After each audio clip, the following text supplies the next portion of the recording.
Hello everyone. मैं आकाश आप सभी लोगों का स्वागत करता हूं आपके अपने YouTube channel dry run detectives academy में।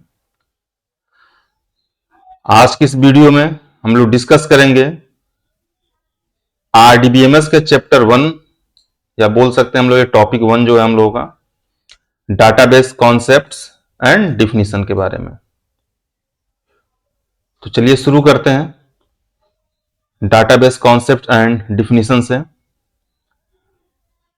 तो सबसे पहले टेक्निकल टर्म्स पे जाने से पहले हम लोग बात कर लेते हैं कुछ बेसिक डिफिनीशंस के बारे में जो जानना हम लोगों के लिए बहुत ही जरूरी है।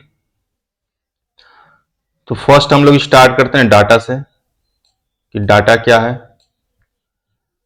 Okay, so we can say that data is a collection of raw unprocessed facts, figure or symbols that have no meaning on their own।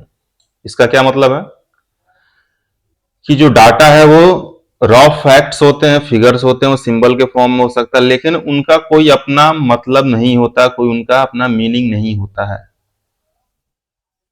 तो we can say that with the help of data we cannot take any decisions। Okay, तो data किस किस forms में हो सकते हैं? Data numbers के form में हो सकता है, टेक्स्ट के फॉर्म में हो सकता है, इमेज और साउंड्स के फॉर्म में हो सकता है। और ये हमारे लिए यूजफुल तभी होगा जब हम इसको प्रोसेस कर दें या एक प्रॉपर ऑर्गेनाइज्ड मैनर में इसको हम लोग अरेंज कर लें।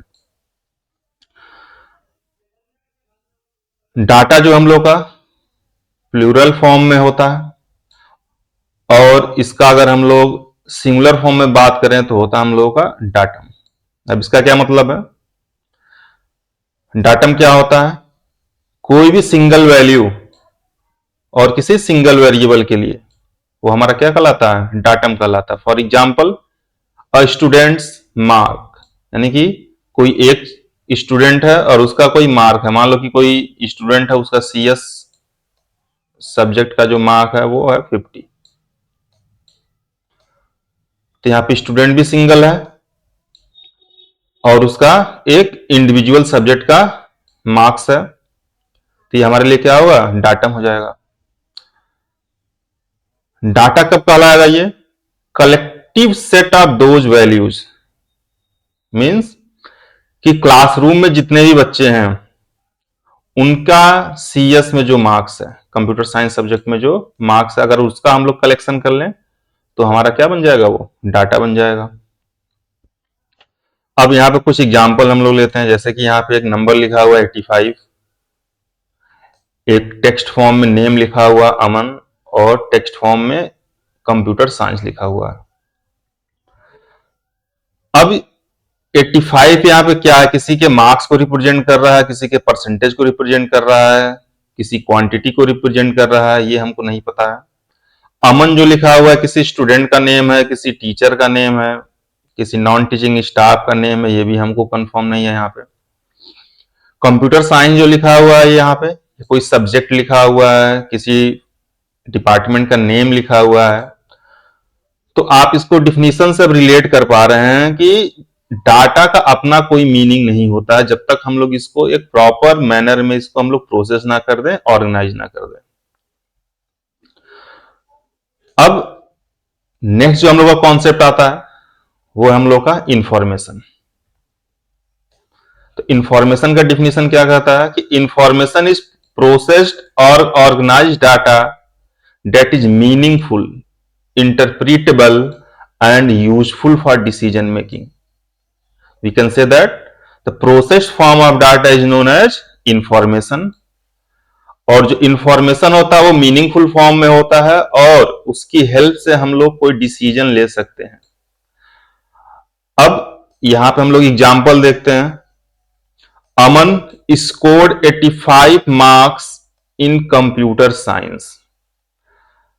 अब आप यहां पे कंफर्म है कि जो अमन नेम यहां पे लिखा गया है वो किसी स्टूडेंट का नेम है, जो 85 लिखा गया वो मार्क्स हैं किसके? कंप्यूटर साइंस सब्जेक्ट में। तो ये हमारा हो गया प्रोसेस्ड फॉर्म ऑफ डाटा, जो हमारा बन गया क्या? इंफॉर्मेशन। ओके, एक एग्जाम्पल और हम लोग देखते हैं क्लास परफॉर्मेंस का। सपोज यहां पे कुछ इंडिविजुअल मार्क्स लिखे गए हैं स्टूडेंट्स के 85, 92, 78, 88। अब हम इसको क्या कर रहे हैं, प्रोसेस कर रहे हैं। प्रोसेस कर रहे हैं क्या, यहां से इंफॉर्मेशन को एक्सट्रैक्ट करने के लिए क्लास का एवरेज मार्क्स क्या है, मैक्सिमम मार्क्स क्या है, मिनिमम मार्क्स क्या है। तो आफ्टर प्रोसेसिंग हमको कुछ यहां से इंफॉर्मेशन मिलेगा जिससे हम लोग पूरे क्लास के परफॉर्मेंस को एनालिसिस कर सकते हैं। तो जब हमने यहां पे डाटा को प्रोसेस किया क्लास का एवरेज कैलकुलेट करने के लिए, तो एवरेज मिला 85.75। मैक्सिमम मार्क्स जो इसका है 92 मार्क्स, मिनिमम मार्क्स जो है हम लोग का 78 मार्क्स। तो आई होप आपको डाटा और इंफॉर्मेशन का यहां पे डिफिनेशन क्लियर होगा। ओके, नेक्स्ट हम लोग चलते हैं third point, that is database. अब डाटाबेस क्या होता है? Database is an organized collection of related data stored in structured format so that it can be easily accessed, updated and managed.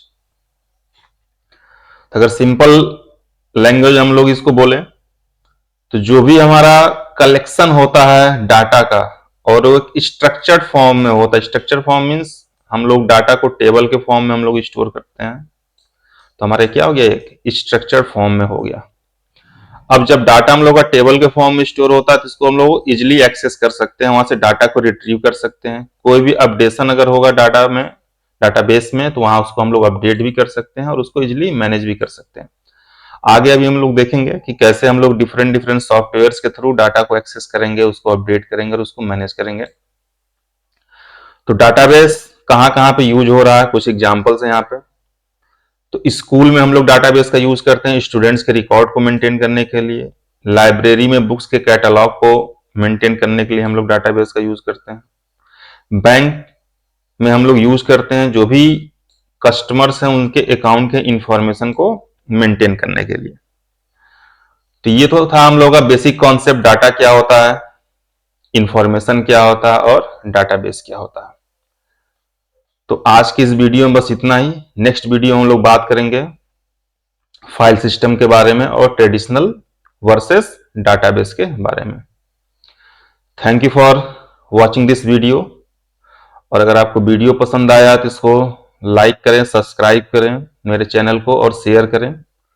आपको डाटाबेस के सभी कॉन्सेप्ट को शॉर्ट वीडियो में मैं 1 बाय 1 यहाँ पे रिप्रेजेंट करूंगा।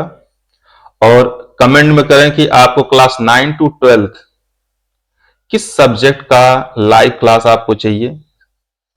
कंप्यूटर साइंस से रिलेटेड जो भी सब्जेक्ट हो सकता है, कंप्यूटर एप्लीकेशन हो सकता है, आपका वेब एप्लीकेशन हो सकता है, इंफॉर्मेशन प्रैक्टिसेस हो सकते हैं, आईटी हो सकता है, कंप्यूटर साइंस हो सकता है। Thank you.